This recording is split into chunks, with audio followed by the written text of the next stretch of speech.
یہ پہنچانی ہے کہ لوگوں اگر دنیا کی زندگی بنانی ہے تو اللہ سے دوستی کرنی پڑے گی. دنیا کی زندگی میرے کرنے سے نہیں ہوگا. میں جب دعوت میں پہلی بار نکلا, تبلیغ میں پہلی بار نکلا, پتہ ہے تبلیغ کا پہلا سبق میں نے کیا سیکھا؟ محنت سے مال نہیں ملتا, مال سے چیزیں نہیں آتی, چیزوں میں راحت نہیں, راحت اللہ کے حکموں کے اندر ہے. یہ پہلی چیز سیکھی میں نے, اور مجھے یہ بالکل میرا سمجھو کہ 30,000 فیٹ سے اوپر سے گزر گئی. یہ کیا بات ہے؟ محنت سے مال نہیں ملتا, مال سے چیزیں نہیں آتی, چیزوں میں راحت نہیں, راحت اللہ کے حکموں میں. یہ تو میں پکڑ کے سر بیٹھ گیا کہ میں نے تو ہمیشہ یہ سنا جب تک کچھ کرو گے نہیں اس وقت کچھ ملے گا نہیں.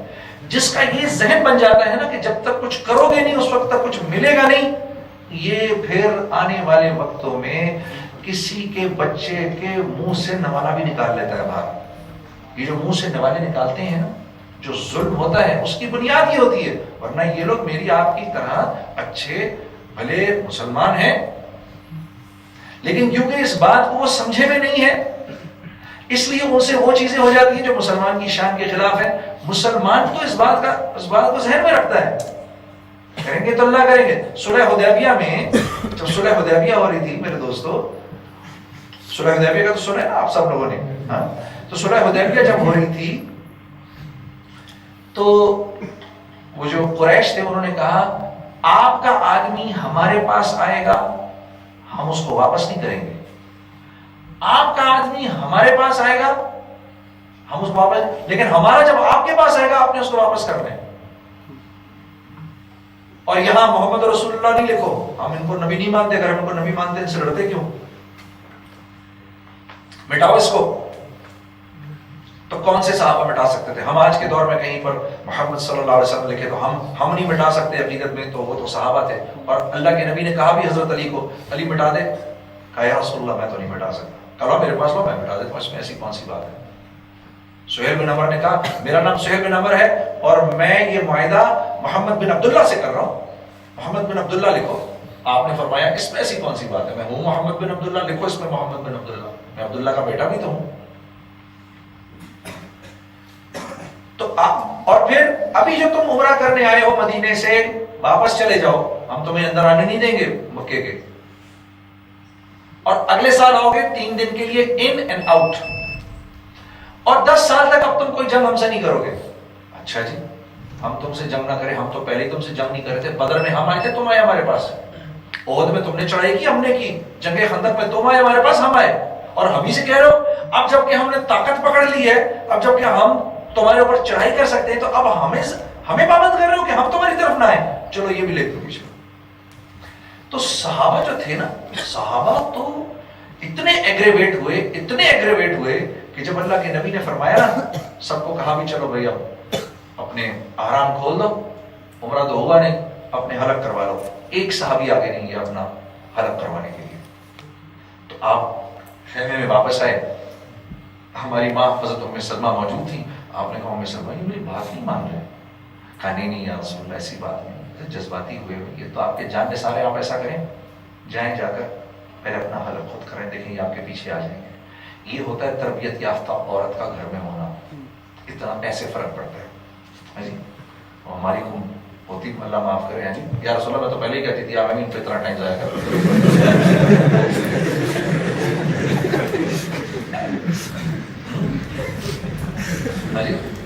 دیکھا کتنے آرام سے لڑائی ہو سکتی ہے اور کتنے آرام سے جوڑ ہو سکتا ہے, کتنے آرام سے لڑائی ہو سکتی ہے اور کتنے آرام سے جوڑ ہو سکتا ہے. تو اللہ کے نبی نے کہا ہاں یہ بات تو تم صحیح کہہ رہے. آپ خود باہر چلے گئے, جا کے آپ نے اپنے حلق کیا, پیچھے سے صحابہ نے دیکھا انہوں نے بھی حلق کرنا شروع کر دیا. تو صحابہ جیسے لوگ بھی سمجھ نہیں پائے کہ اللہ کے نبی نے یہ شرطیں کیوں مانی جو ساری کی ساری ہمارے خلاف تھیں. کیوں مانی بچوں؟ اس لیے مان لی کیونکہ اللہ کے نبی جانتے تھے ان معاہدوں سے کچھ نہیں ہونا, ہوگا تو وہ جو اللہ چاہیں گے, ہوگا تو وہ جو اللہ چاہیں گے. ان معاہدوں سے کیا ہوتا ہے؟ تو صحابہ کا مزاج بنایا دے دو, دے دینے پر اللہ ساتھ ہو جاتا ہے. دے دو, خرچ کر دو, خرچ کر دینے پر اللہ ساتھ ہو جاتا ہے. معاف کر دو, معاف کر دینے پر اللہ ساتھ ہو جاتا ہے. غصہ پی لو, غصہ پی لینے پر اللہ ساتھ ہو جاتا ہے. اگر کبھی غصہ آئے نا اور آپ نے غصے کو پی لیا اس وقت اور اس کا اظہار نہیں کیا، اس لمحے جو دعا مانگو گے اسی لمحے قبول ہو جائے گی، کیونکہ اس وقت دماغ قابو میں نہیں ہوتا، اس وقت دماغ قابو میں نہیں ہوتا، اس وقت دماغ کو قابو کر لو اور اللہ کے وعدے پہ لے جاؤ. جیسے میں نے کہا تھا نا، فضائل کا استحضار ہو، اس پر ملے گا کچھ، نہیں کرتا اظہار، دعا مانگ لو قبول ہو جائے گی. اللہ پاک کہیں گے دیکھو یہ کیسا میرا بندہ ہے کہ جب کہ اس کی حالت غیر ہو رہی ہے اس وقت یہ مجھے نہیں بھول رہا، فوراً عطا کرو اس کو. تو یہ مزاج بنائے کہ تم کے کسی کے کرنے سے نہیں ہوگا، کریں گے تو اللہ کریں گے، اللہ کے کرنے سے ہو جائے گا. دنیا اللہ نے بنائی ایسی ہے میرے دوستو کہ اس دنیا کے اندر اللہ نے ایک نظام بنایا ہے، کسی کو دیں گے کسی کو نہیں دیں گے. بادشاہ ہر ایک کو نہیں بنائیں گے، حاکم ہر ایک کو نہیں بنائیں گے، مالدار ہر ایک کو نہیں بنائیں گے. 98% لوگ اس دنیا میں، یہ جو بیوقوف ہیں جو بناتے ہیں پاورٹی لیول UN کے اندر، کہتے ہیں بلو پاورٹی لیول ہے. یقین کرو جتنے بلو پاورٹی لیول ہے نا سب سوکھے ہیں، جتنے ابو پاورٹی لیول ان کا حال میری تمہاری طرح ہے. ہاں یہ پاورٹی لیولز انہوں نے بنائی ہیں، تم نہ بنانا ایسی پاورٹی لیولز باہر نکل کے اللہ کے واسطے. تم لوگ ایسا نہیں کرو، جس کے پاس مال نہ ہو اس کو کمزور نہ سمجھنا، تم لوگ ایسا نہ کرنا، ٹھیک ہے نا؟ ہم ایسے ہیں ہی نہیں. ان اکرمکم عند اللہ اتقاکم، اللہ پاک فرما رہے ہیں جو جتنے تقوی والا ہے وہ اتنا ہی بڑا طاقتور ہے. جس کے ساتھ اللہ ہے وہ اتنا ہی طاقتور ہے. جس کے پاس پیسہ نہیں ہے اس کو کمزور نہ سمجھنا میرے دوستوں، کبھی ایسا نہ کرنا. تم لوگ یہ سوچ نہ رکھنا تم نے اگر مال کو، نام کو، شہرت کو، سٹیٹس کو اپنا رب بنایا، اللہ ساری زندگی تمہیں انہی کے ہاتھوں ذلیل کروائے گا جیسے تم اپنی آنکھوں سے آج دیکھ رہے ہو. ایسا نہ کرنا، کبھی نہ کرنا. ہاں اللہ کو ناراض کرنے کے لیے دنیا کی لائن کا کوئی کام نہ کرنا کہ یار یہ تو اللہ ناراض ہو رہا ہے. تم یقین کرو ساری کی ساری انسانیت، ساری سائنس سارا زور لگا کر اگر کہے کہ کل دن نہیں نکلے گا تو ایسا نہیں کر سکتے. کہ دن کو رات میں، رات کو دن میں بدلنا کس کا کام ہے؟ اللہ کا کام ہے. ایک ذرہ بھی ریت کا، ایک ذرہ بھی ریت کا جو ہے وہ جبرائیل جیسا فرشتہ بھی نہیں کریٹ کر سکتا. تخلیق اللہ نے صرف اپنے ہاتھ میں رکھی ہے. وہ کیسا پاورفل اللہ ہے، وہ کیسا پاورفل اللہ ہے کہ تمہارے دماغ میں اٹھنے والی سوچیں جو ہیں وہ تک اس کو پتہ چل جاتی ہیں. وہ کیسا پاورفل اللہ ہے. آپ کو پتہ ہے کرامن کاتبین جو آپ دل میں سوچتے ہیں وہ کرامن کاتبین کو نہیں پتہ چلتا، وہ ان کو نہیں پتہ چلتی، وہ نہیں لکھتے نامہ اعمال میں. جو آپ کی زبان سے ہوتی ہیں اور آپ کے ہاتھ سے ہوتی ہیں، ظاہراً جو کچھ ہوتا ہے وہ ان کو پتہ چل جاتا ہے. جو دل میں باتیں اٹھتی ہیں اس کا ان کو نہیں پتا ہوتا. واللہ علیم بذات الصدور، اللہ فرما رہے ہیں لیکن تیرے رب کو سچ پتا چل جاتا ہے، دل میں اٹھنے والے خیال بھی پتا چل جاتے ہیں. تو کیسا پاورفل رب ہے. ہاں تو میرے ادھر آنے کا مقصد آپ کے پاس صرف ایک ہے، آپ کو یہ بتانا کہ یہ دنیا کی زندگی آپ نے کیسے گزارنی ہے تاکہ آپ کی پہلے دنیا کی زندگی بنے. دین جو دیا ہے نا اللہ نے، یہ دین اللہ نے جنت کے کمانے کے لیے نہیں دیا، جنت تو وہ دے گا اس پر. دین اللہ نے دیا ہے دنیا کی زندگی خوبصورت گزارنے کے لیے، جس زندگی کی آپ تمنا کیے بیٹھے ہیں. میرے ساتھ جہاز میں ایک بہت بڑی ملٹی نیشنل ہے، اس کا ڈائریکٹر مارکیٹنگ بیٹھا ہوا، آ کے میرے ساتھ بیٹھ گیا. ہوگا تو 32-33 سال اس کی عمر، نوجوان لڑکا مجھ پہ صدا کے بیٹھ گیا. اور میں فلائی کر رہا تھا، لاہور سے کراچی فلائی کر رہا تھا. تو مجھے آ کے کہتا جنید بھائی میں سو اینڈ سو کمپنی کا ڈائریکٹر مارکیٹنگ، آپ کو اندازہ نہیں ہے کہ میری سیٹ پر بیٹھنے کے لیے اس وقت anyone would give an arm and a leg to sit on my seat. Everybody thinks that sitting here is actually a true standard of success. It's a true standard of success. Sitting at my seat. I make all the important decisions. ساری important decisions میں خود لیتا ہوں. اس company میں میں نے کہا اچھا amazing. لیکن جنید بھائی میں خوش نہیں ہوں. میں سیٹسفائڈ نہیں ہوں. مجھے ہر وقت یہ ڈر لگا رہتا ہے کہ واٹ اف. یہ شیطان کا کام ہے. شیطان کا کام کیا ہے؟ What if. یہ اف وہ لے کر آتا ہے جس کو کہ قرآن میں اللہ پاک فرما رہے ہیں وسواس الخناس. یہ وسوسے ڈالتا ہے اللہ سے ہو تو جائے گا, واٹ اف نہ ہوا. الشیطان یعدکم الفقر. یہ اللہ نے اس کو بیان کیا ہے. یہ تمہیں ڈرائے گا فقر سے, اگر پیسے نہ ملے, یہ نہ ہو تو کیا ہوگا. تو یہ تمہارے سامنے, کیونکہ یہ اللہ کا دشمن ہے, اس کا کام کیا ہے؟ تمہارے ایمان پر اٹیک کرنا. ایمان پر اٹیک 3 چیزوں سے ہوتا ہے. یہ اللہ ہے اور اللہ کے نبی کے احکامات ہیں, اور یہ 3 چیزیں ہیں, مال, نام, شہرت. یہ 3 چیزیں, ان 3 کے ساتھ آپ اٹیک کرتا ہے آپ کے ایمان. کبھی کہے گا پیسہ, کہے گا یار اس طرح تو یار ذلیل ہو جائے گا لوگوں میں. تجھے کون پوچھے گا, تجھے بیٹی کون دے گا, تو نے داڑھی رکھ لی تجھے بیٹی کون دے گا, تیری شادی کیسے ہوگی, لوگ کیا کہیں گے. جی واٹ اف کر دیتا ہے وہ آگے. اور قرآن کے بارے میں کیا ہے؟ لا ریب فیہ. کوئی اف ہے قرآن کے اندر؟ الف لام میم ذالک الکتاب, no ifs in this book, no ifs and buts in this book. سیدھی کھری بات کرنے والی بات کتاب ہے. ٹھیک ہے, تو اب سوچو کتنا ضروری ہے اللہ سے جڑنا, اللہ سے دوستی کرنا کتنا ضروری ہے کہ واٹ ifs نکل جائے میرے ذہن میں سے سارا. اسی کو تو کہتے ہیں پکے ایمان والا, جمنے والا, پکے ایمان والا. وہ واٹ ifs نکال دیتا ہے ساری اپنی زندگی سے. تو اب وہ جب بھی اللہ کے کسی حکم کو پورا کرنے کی کوشش کرو گے, سب سے پہلے آئے گا واٹ اف. یہ قرآن کے اندر بار بار بار بار بار بار اللہ نے لکھا ہے, بار بار. میری بہنوں, آپ پیچھے بیٹھی ہیں, کل میری بات تھی,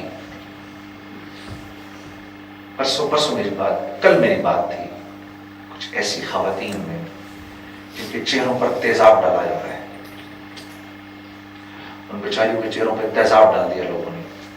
ان میں سے ایک کے 40 آپریشن ہوئے ہیں. ایک بیچاری کے 40 آپریشن ہوئے. کسی کے 18 سال سے مسلسل آپریشن ہو رہے ہیں. جب تیزاب گرتا ہے نا منہ پر, تو یہ کھال جو ہے نا, یہ ایسے پانی کی طرح نا, ایسے چاکلیٹ کی طرح اتر جاتی ہے کر کے, اور جا کر یہاں چپک جاتی ہے جسم کے حصے میں. یہ کان ایسے ایسے کر کے اتر جاتا ہے. وہ بیچاروں کو ریکنسٹرکٹ کیا گیا دوبارہ سے, اور ان کے چہروں کو, ظاہر سی بات ہے بہت حد تک ڈاکٹرز کامیاب بھی ہوئے, لیکن سکارز تو رہ جاتے ہیں, پتہ تو چلتا ہے. تو وہ بیچاریاں اپنی زندگی کے بارے میں کہتی ہیں کہ ہماری کیا زندگی, کہ کیوں ہوا ہماری زندگی میں. وہ شیطان کہتا ہے یہ دیکھو یہ اللہ نے کیا کیا تمہارے ساتھ. ہاں, میں تمہیں کیا بتاؤں ان لوگوں سے بات کرنا, میں کس دل سے میں نے ان سے جا کے بات کی. اور میں نے کہا نہیں, آپ کو اندازہ نہیں ہے آپ کو آپ کی زندگی پر اللہ سے کیا ملنے والا ہے. ہاں, دنیا نام ہی حالات کا ہے. دنیا نام کس کا ہے؟ حالات کا. شکر کرو اللہ نے بہت تھوڑے دنوں کے لیے ہمیں بھیجا ہے, زیادہ دنوں کے لیے نہیں بھیجا. ہاں, یہاں کی تکلیف بھی تھوڑی, اور یہاں کی راحت بھی تھوڑی, بہت تھوڑی. یہاں کی تکلیف بھی تھوڑی, یہاں کی راحت بھی تھوڑی. یہاں تو جب آدمی بہت زیادہ خوشی ملتی ہے تو خوشی میں رونا شروع کر دیتا ہے. یہ دیکھو یہ کیا خوشی ہے, آدمی خوشی میں رونا شروع کر دیتا ہے. یہاں کی تو خوشی میں بھی رونا ہے. تو غم بھی تھوڑے, خوشیاں بھی تھوڑی. تو انٹیلیجنٹ انسان وہ ہے جو اس بات کو ایسرٹین کر لے کہ میں ادھر کیوں بھیجا گیا, میں نے زندگی کیسے گزارنی ہے یہاں پر ان تکالیف کے اندر. تو اس کے لیے میرے دوستو اللہ انبیاء کو بھیجتے ہیں. جاؤ میرے بندوں کو بتاؤ کہ جو دل میں یہ خواہشات رکھتے ہیں, جو دل میں ان کے آرزویں اور تمنائیں ہیں, ان کو پورا کرنے کا کیا طریقہ ہے. جاؤ جا کے ان کو سمجھاؤ, ان کو جا کے سکھاؤ. تو انبیاء آتے ہیں اور ایک انتہائی خوبصورت زندگی سکھاتے ہیں. ٹھیک ہے. انبیاء کیا کرتے ہیں کہ غربا سے کہتے ہیں کہ گھبراؤ نہیں, اللہ رب العزت نے دین مال کو سامنے رکھ کے نہیں دیا تو تم گھبراؤ نہیں. وہ آ کے بتاتے ہیں کہ اللہ رب العزت نے عورت کو سامنے رکھ کے دین نہیں دیا کہ جب تک کسی بڑے خاندان میں شادی نہیں ہوگی اس وقت تک تو عزت والا نہیں ہے, یہ مت گھبرا. اس کو رکھ کے سامنے اللہ نے دین نہیں دیا. اللہ رب العزت نے حکومت کو سامنے رکھ کے دین نہیں دیا. اللہ نے فوجوں کو سامنے رکھ کے دین نہیں دیا. اللہ نے اپنی ذات کو سامنے رکھ کے دین دیا ہے. تو تم اللہ سے لینے والے بن جاؤ تو پھر تم اس خوبصورت زندگی کو دیکھو گے. ہاں, اب وہ نوجوان نے میرے سے کہا جنید بھائی مجھے بتائیں میں وہ زندگی میں کیسے ایسی زندگی گزاروں کہ دین بھی ہو جائے اور دنیا بھی ہو جائے. دین بھی ہو جائے دنیا بھی ہو جائے. یہ ایسے ہی ہے جیسے آدمی کہے جی میری 2 بیویاں ہیں, میں چاہتا ہوں کہ وہ دونوں ایک ہی گھر میں ساتھ رہ لیں. یہ ہو سکتا ہے؟ جیسے آپ ابھی ہنس پڑے میری بھی ویسی ہنسی نکل گئی اس کے ساتھ. یعنی دین بھی ہو جائے دنیا بھی چلے. اس کا مطلب basically meanings under line meanings پتہ ہے کیا ہے؟ میننگ یہ ہے کہ جی میں نے یہ جو میری زندگی ہے نا یہ تو نہیں چھوڑنی کسی طرح کی. ٹھیک ہے نا, جو میں یما گاہی کر رہا ہوں, جو یاشیاں پڑھ رہا ہوں, یہ تو میں کرتا رہوں گا. اس کے ساتھ ساتھ مجھے کچھ بتا دیں کہ کچھ یہ بھی ہو جائے تو تھوڑا بہت چیز ہے, مرچ مسالہ ادھر بھی ہو جائے, یہ تو نہیں چھوڑنا میں نے. یہ اس کا ایکچوئل مطلب ہوتا ہے. ہاں جی, یہ ایکچوئل مطلب اس کی. یار اس کو بند کر لو یار, میں نے آپ سے ریکویسٹ کی موبائل فون بند کر. جیسے ایک صاحب مجھے کہنے لگے جنید بھائی میں نماز بھی پڑھتا ہوں تو شراب بھی پیتا ہوں. میں نے کہا چنگا, رحمان بھی راضی شیطان بھی راضی, دونوں خوش چل رہے ہیں. ہاں جی, تو مجھے اتنا افسوس ہوا اس آدمی کے اس بول پہ بڑا غصہ آیا مجھے کہ میں سامنے بیٹھا ہوں یہ میرے سے ایسی بات کر رہا ہے کہ یعنی مجھے کیا ترغیب دے رہا ہے کہ میں بھی یہ کام شروع کر دوں. تو میں نے کہا یار یہ تو نے وہی بات کی کہ جیسے تیری بیوی تجھ سے کہے کہ یار مجھے تیرے سے بھی محبت ہے, اور یہ جو ہمسایہ ہے مجھے I had to celebrate. مجھ سے کیا ایک دم اس کا چہرہ لال ہو گیا. میں نے کہا کیوں برا لگا؟ کہتے جی یہ تو کرنے کی بات ہے. میں نے کہا یہ بات تو کرنے کی نہیں ہے جو میں نے کی, وہ بات کرنے کی تھی جو تو نے میرے سامنے کی, وہ تو نے میرے سامنے نہیں کی. وہ اس بے شرمی میں تم نے اللہ کے سامنے کی ہے. مجھے سنانے سے کیا فرق پڑتا ہے؟ یہ کوئی دین میرا بھیجا ہوا تھوڑی ہے. میں نے کو قیامت کے دن تیرا حساب کتاب تھوڑی لینا ہے. میں نے تجھے تھوڑی پیدا کیا ہے, میں تجھے تھوڑی رزق دے رہا ہوں. یہ تو اس کریم ذات کو تم کہہ رہے ہو کہ یا اللہ یہ بھی ہے لیکن میں یہ بھی کروں گا, اور جو تیرا سب سے بڑا دشمن کہہ رہا ہے میں وہ بھی کروں گا. تو میرے دوستوں جب معاشرہ اس طرح کا ہونا شروع ہو جاتا ہے تو پھر اللہ رب العزت امن و امان کا جو حکم بھیجتے ہیں نا اوپر سے نیچے, اس کو اٹھا لیتے ہیں, ایسے سائڈ پہ کر لیتے ہیں, اور لوگ ایک دوسرے کے دشمن ہو جاتے ہیں. کیونکہ دل کس کے ہاتھ میں ہے؟ اللہ کے ہاتھ میں. دل ہمارے ہاتھ میں نہیں ہے ہمارے. تو لوگ ایک دوسرے کے پھر دشمن ہو جاتے ہیں. پھر وہی نوجوان جو گھر سے نکلا تھا اپنے لیے اور اپنے گھر والوں کے لیے حلال رزق کمانے کے لیے, وہی نوجوان کسی کے گھر میں گھس کر اس کی ماں بہن بیٹیوں کی آبرو ریزی کرتا ہے اور ان کے گھر سے مال کسول کے لے آتا ہے. وہ میری تمہاری طرح کا ہی ایک نوجوان ایک اچھے ماں باپ کی اولاد تھا, لیکن اللہ نے اب فیصلہ یہ کر لیا کہ اب کیونکہ یہ نافرمان ہیں تو اس معاشرے میں جو رہنے والے لوگ ہیں سب سے پہلے تو میں ان کو ان کے دشمنوں کے حوالے کروں گا, اور ان میں ایسے لوگ بھیجوں گا جو ان کے گھروں میں گھس کے ان کے مالوں کو لوٹیں گے. اگر آپ کو اور مجھے, اگر ہم اللہ کے دشمنوں کی زندگی پسند ہے تو اللہ ہمیں ان کے حوالے کر دے گا. یہ اللہ کی سنت مبارکہ ہے کہ جب لوگوں کو اللہ کے دشمنوں اور اللہ کے نافرمانوں کی زندگی پسند آتی ہے تو پھر اللہ رب العزت ان کو ان کے حوالے کر دیتے ہیں. جب دین پسند نہیں آتا تو پھر جو برکتیں اور حفظ و امن و امان اور عزت کے فیصلے جو اللہ نے کیے ہوتے ہیں نا معاشرے کے لیے, ان کو اللہ رب العزت ایسے اٹھا لیتے ہیں اور سائڈ پہ کر دیتے ہیں. ہاں, یہ ایلیٹ فورسز اور آرمی اور یہ اور وہ کر لینے سے معاشرے میں امن و امان نہیں آتا. امن و امان معاشرے میں آتا ہے اللہ کے حکموں کو پورا کرنے سے. یہ ایسے نہیں آتا کہ ہم سوچیں کہ بھئی آپ اتنی فورسز اور کر لو، یہ چوروں کو کیوں نہیں پکڑ رہے، یہ ڈاکو کو کیوں نہیں پکڑ رہے، ان کو کیوں نہیں پکڑ رہے، یہ فلانی کو نہیں کر رہے. نہیں نہیں نہیں. رسول اللہ صلی اللہ علیہ وسلم کی ایک حدیث ہے